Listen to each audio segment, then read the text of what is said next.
Hello દોસ્તો, નમસ્કાર, જય શ્રી કૃષ્ણ, રામ રામ. કેમ છો બધા? આજે મારા ચહેરા પર દરરોજ હોય એવી ખુશી નહીં જોવા મળે, કારણ કે SVNIT સુરત ગવર્મેન્ટ કોલેજની ઘટના વિશે બધાને ખબર હશે. તમે એમ કહેશો કે મેડમ એક વ્યક્તિએ સુસાઇડ કરી લીધું, એમાં શું છે? એમાં તો ઘણા બધા ઇન્સિડન્ટ્સ જોવા મળે છે સુસાઇડના. તો એમાં એવું શું નવું છે કે જેમાં મને એવું લાગે છે કે મારે તમારી સાથે આ વિડીયો શેર કરવો જોઈએ? તો પહેલી વાત, જ્યારે હું વિડીયો શેર કરું છું, મારા પોઈન્ટ ઓફ વ્યૂ શેર કરું છું, તમારા પણ પોઈન્ટ ઓફ વ્યૂ મેં ઘણી બધી જગ્યાએ લીધેલા છે અને પછી જ આ વિડીયો બનાવી રહી છું. પણ હજી પણ મને ઘણા બધા સ્ટુડન્ટ્સના રિવ્યુ અને કમેન્ટ્સ જોઈએ છે કે એમનો શું પ્રતિભાવ હોવો જોઈએ, એમને શું લાગે છે કે આનો આન્સર શું હોવો જોઈએ, અને એમને શું લાગે છે કે આ સિસ્ટમ જે છે જેન્યુઅલ આ રીતે વર્ક કરી રહી છે, હું સાચી છું કે ખોટી છું, જે પણ તમારા પોઈન્ટ ઓફ વ્યૂ છે આ વસ્તુના ઇન્સિડન્ટ્સના ઉપર તમારે મને કહેવાના છે. તો ચલો વિડીયોની શરૂઆત કરીએ છીએ. મારું નામ છે પોપટે, તમારા બધાનું સ્વાગત છે તમારી favourite YouTube channel Priyesh Jnanpith પર. હું એમને કોઈ વિડીયોને લાઈક કરજો, પણ તમારી કમેન્ટ મને જેન્યુઅલી ઘણી બધી જોશે, કારણ કે મને જોઈએ છે કે શું હું જે વિચારી રહી છું, મારા બાળકો શું એ જ ડાયરેક્શનમાં વિચારી રહ્યા છે કે બંનેના થોટ ઓફ પ્રોસેસ અલગ અલગ થઈ રહ્યા છે. જ્યારે આપણે વાત કરીએ છીએ કોઈ પણ ગવર્મેન્ટની કોલેજમાં, હું સ્પેસિફાઈડ ગવર્મેન્ટ કોલેજની વાત નથી કરતી, આ તો વસ્તુ છે હોસ્ટેલની બની છે, પણ હું તો ખાલી વાત કરું છું કે હું રિસેન્ટલી ગવર્મેન્ટ કોલેજમાં ગઈ હતી અને ગવર્મેન્ટ કોલેજનું ઇન્ફ્રાસ્ટ્રક્ચરની હું જો વાત કરું પર્ટિક્યુલર, એટલું ખરાબ કે મને એવું લાગે છે કે ચલો મને ફ્રીમાં તો બેસાડી દીધી છે ત્યાં ગવર્મેન્ટ કોલેજમાં, ઇવન મને પૈસા પણ આપે ને તો પણ હું ગવર્મેન્ટ કોલેજમાં ના જાઉં. કારણ કે જ્યારે હું એ કોલેજમાં ગઈ, મને બેઝમેન્ટમાં બેસાડવામાં આવી, કોઈ સેમિનાર માટે હું ગઈ હતી અને સેમિનારમાં પાણી ભરાઈ ગયા હતા એ બેઝમેન્ટમાં, અને સ્ટુડન્ટ્સ એ પાણી ભરેલી જગ્યામાં બેસીને ભણી રહ્યા હતા. નો ડાઉટ સ્ટુડન્ટ એટલો બધો પ્રેમ છે કે કોઈ પણ જગ્યાએ રહીને અમારા લેક્ચર્સ અને અમને સાંભળવા ગમે છે, પણ એ વખતે જેન્યુઅલી મને ઘણું બધું દુઃખ થયું હતું કે આવી કન્ડિશન છે. ગવર્મેન્ટ પાસે તમને બધાને ખબર છે કે પૈસા છે, બધું જ છે. તો મને એવું લાગે છે કે સૌથી પહેલા મારી ગવર્મેન્ટની રિક્વેસ્ટ છે કે જેટલી પણ ગવર્મેન્ટ કોલેજ છે એને થોડી સરખી કરાવે, કારણ કે એના ઇન્ફ્રાસ્ટ્રક્ચરની વાત કરીએ તો ડર લાગે છે કે ગમે ત્યારે કંઈ પણ પડી જશે અને બાળકને કંઈ પણ ઈજા થઈ શકે છે. સેકન્ડરી હું વાત કરું છું તો તમને બધાને ખબર છે કે ભાઈ એઝ અ ગર્લ આપણે શાકભાજી લેવા જતા જ હોઈએ, અને જ્યારે હોસ્ટેલના લોકો જે છે ને, અમુક જે ઇન્ચાર્જ હોય એ બધા શાકભાજી લેવા આવે તમારા માટે, હોસ્ટેલનું જમવાનું બનાવવા માટે. યુ કાન્ટ બિલીવ ઇટ કે એક એવા બટાકા જે કોઈ જ ના યુઝ કરે અથવા તો જેને જોવા પણ ના ગમે. હું એવું નથી કહેતી કે કદાચ તમારા કોલેજના લોકો હોઈ શકે, મને નથી ખબર, પણ મેં એટલું જોયું છે કે એ લોકો અલગથી જેવા બટાકા રાખી દે, એટલા ગંદા બટાકા, અને એ કોલેજ વાળો જે ઇન્ચાર્જ હોય એ આવે અને ત્યાં લઈને જાય, હોસ્ટેલ વાળો જે ઇન્ચાર્જ હોય ત્યાં આવે ને લઈને જાય. મતલબ એવા ટાઈપનું બધું બને છે. તમે કદાચ આ ઇન્સિડન્સ ઘણી બધી જગ્યાએ જોયા છો કે તમને પ્રોપર ફૂડ નથી મળી રહ્યું. જો એ કોલેજની જ વાત કરીએ, એ હોસ્ટેલની જ વાત કરીએ, હું કોલેજની તો વાત નથી કરી રહી, અત્યારે હોસ્ટેલની વાત કરી રહી છું. પ્રોપર ફૂડ નથી મળી રહ્યું, પાણી પણ એમને બહારથી મંગાવવું પડે છે. તો શું ફાયદો છે?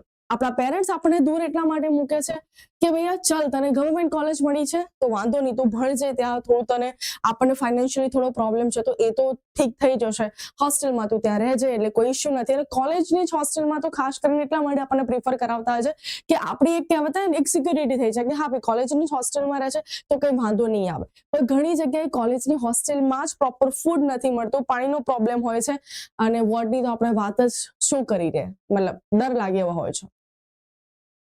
જ્યારે વિદ્યાર્થી પડ્યો અદ્વૈત નાયર સેકન્ડ અથવા ફિફ્થ, મને એક્ઝેક્ટ યાદ નથી, પરંતુ એના પછી કહેવાય છે કે જ્યારે એ પડ્યો ને ત્યારે જીવતો હતો, મતલબ એની હડ્ડી વડ્ડી બધું બહાર આવી ગયું હતું, પણ હજી પણ એ જીવત કન્ડિશનમાં હતો.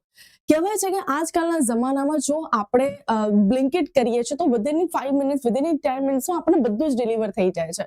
પણ જ્યારે આપણે એમ્બ્યુલન્સની વાત કરીએ ત્યારે એમ્બ્યુલન્સ ટાઈમ ટુ ટાઈમ ત્યારે નથી પહોંચી, અને સો ધેટ ઓલરેડી લેટ હતા, એમ્બ્યુલન્સ ના પહોંચી શકી, અને જ્યારે એમ્બ્યુલન્સ એને હોસ્પિટલમાં લઈ પણ જવામાં આવે ત્યારે ડોક્ટરે સારવાર ચાલુ ના કરી, કારણ કે પહેલા જ એમને કીધું કે ભૈયા આના ઉપર તો એફઆઈઆર થશે, કારણ કે સુસાઇડ કેસ છે. અને એ વ્યક્તિને લઈને 2 કે 3 બાળકો જ ગયા હતા, તો એમને કીધું કે પહેલા તો મોટા વ્યક્તિ જોશે, આની રિસ્પોન્સિબિલિટી લેવા માટે આટલા પૈસા થશે, સો થિંગ્સ એમને વાત કરી, અને એના પછી જ્યારે સારવાર શરૂ કરી ત્યારે ઓલમોસ્ટ એ વ્યક્તિ જે છે, જે જીવિત હાલતમાં અને જીવી રહી શકતો હતો, બટ બીકોઝ ઓફ આ બધી વસ્તુઓના લીધે થઈને એ ના જીવી શક્યો. એ કહેવાય છે ને, લેક ઓફ કમ્યુનિકેશન લઈ લો, આપણી લેક ઓફ જે એડમિનિસ્ટ્રેટિવ ડિપાર્ટમેન્ટ છે, કોલેજનું હોસ્ટેલનું ડિપાર્ટમેન્ટ છે, એની સિન્સિયરિટી નથી પ્રોપર ટાઈમ ટુ ટાઈમ. હા, નો ડાઉટ સ્ટુડન્ટ્સે ઘણો બધો રોષ જાહેર કર્યો છે, અને જે વ્યક્તિ હતી ત્યાં એને કીધું છે કે ભૈયા તું રાજીનામું પણ આપી દે, વ્યક્તિ રાજીનામું પણ આપી દીધું છે, પણ શું એ રાજીનામુંનું શું કરશું? આપણને વ્યક્તિ પાછો મળ્યો, આપણને આપણો ફ્રેન્ડ પાછો મળ્યો, આપણને આપણો સ્ટુડન્ટ પાછો મળ્યો? ના, નથી મળ્યો. તો મારી બસ ખાસ જેન્યુઅલ એક રિક્વેસ્ટ છે કે જેટલી પણ ગવર્મેન્ટ હોસ્ટેલ છે, ઇવન કોઈ પણ હોસ્ટેલ છે, ચાહે वो ગવર્મેન્ટ या फिर પ્રાઇવેટ હોસ્ટેલ હોય, જ્યારે બાળક તમને જે જોઈએ છે પેમેન્ટ આપે છે, તમે કહેશો કે 12,000 વર્ષનું છે, 18,000 છે, 20,000 છે, બધું પેમેન્ટ તમને પ્રોવાઈડ કરે છે, તો તમે ખાલી તમારી રિસ્પોન્સિબિલિટી પ્રમાણે તમે એમને પ્રોપર ફૂડ, પ્રોપર પાણી એટલું તો તમે આપી શકો છો. કારણ કે ઘણી બધી વખત બાળકો ત્યાં રહેવા છતાં પણ એના એટલા પૈસા પેમેન્ટ કર્યા છતાં પણ તે ત્યાં નથી જમતા, એમને બહારથી ઓર્ડર કરવો પડે છે, એટલે 15-20,000 તો એ પ્લસ ભરતા જ હોય છે, એની સાથે સાથે એક્સ્ટ્રા એમનો ખાવાનો ખર્ચો પણ થઈ જાય છે. અને જ્યારે બાળકની વાત કરીએ તો કહેવાય છે કે 4 મહિનાથી કોલેજ નતો જતો અને એના રિઝલ્ટ ઓછું આવ્યું તો એટલે ડિપ્રેશનમાં એને આપઘાત કર્યો. તો સેકન્ડ વસ્તુ મને એ પણ સાંભળવા મળી છે કે કોલેજ તરફથી કોઈ એક્શન લેવામાં નતા આવે, કે જે કોલેજ નથી જતો તો કોલેજ કેમ નથી આવતો, એના પેરેન્ટ્સને કોઈ જાણ કરવામાં નથી આવી. તો આ પણ એક ઇન્સિડન્સ છે. તો કોલેજની પણ વાત કરીએ તો કોલેજ પ્રોપર કામ કરે, જેટલી પણ ગવર્મેન્ટ કોલેજ છે જ્યાં પણ એમને લાગે છે કે સ્ટુડન્ટ્સ ને કોઈ પ્રોબ્લેમ થઈ રહ્યો છે, ચાહે वो પર્સનલ લાઈફ રિગાર્ડિંગ કેમ એ ડિસ્ટર્બ કેમ ના હોય, 2 કે 3 દિવસ ના આવે, તેમની પાસે બેસો. અને મોસ્ટલી ઘણી બધી કોલેજમાં મેં જોયું છે કે એક પર્સન હોય છે જે તમને હેલ્પ કરે છે તમારી પર્સનલ પ્રોફેશનલી ગ્રો કરવા માટે, તમને સમજાવે છે. ઇફ તમે નેગેટિવ થોટ્સ આવતા હોય, ડિસ્ટર્બ હોય અને કદાચ તમને લાગતો પણ હોય તો તમે તમારા જાતે ફ્રેન્ડ્સને કોન્ટેક્ટ કરો, અથવા તો તમને કોઈ વ્યક્તિ આજુબાજુ એવી લાગતી હોય કે આ વ્યક્તિ જોડે હું વાત કરીશ તો મારું મન હળવું થશે તો કરો. પણ મને નથી લાગતું કે સુસાઇડ જે છે એ આપણો સાચો ઓપ્શન છે. કારણ કે જિંદગી જીવવાની હોય યાર, જિંદગીમાં બધાને હાર મળે છે. Kind of one and one stage તમે હું બધા જ લોકો એક પોઈન્ટ પર એટલા બધા હારી જઈએ છે કે આપણને એવું લાગે છે કે આપણા જીવનનું લાસ્ટ પગલું તો સુસાઇડ જ હોવું જોઈએ. બટ ફરીથી આપણે કંઈક ઊભા થઈએ છીએ અને ફરીથી આપણે એક સારા એવા મુકામ પર પહોંચી શકીએ છીએ. એટલે મારા બાળકોને જેન્યુઅલી એક જ રિક્વેસ્ટ છે દોસ્તો, સુસાઇડ ક્યારેય ના કરતા. મતલબ તમે તો સુસાઇડ કરી લીધું, તમે જતા રહ્યા, તમારા માતા પિતાનું શું?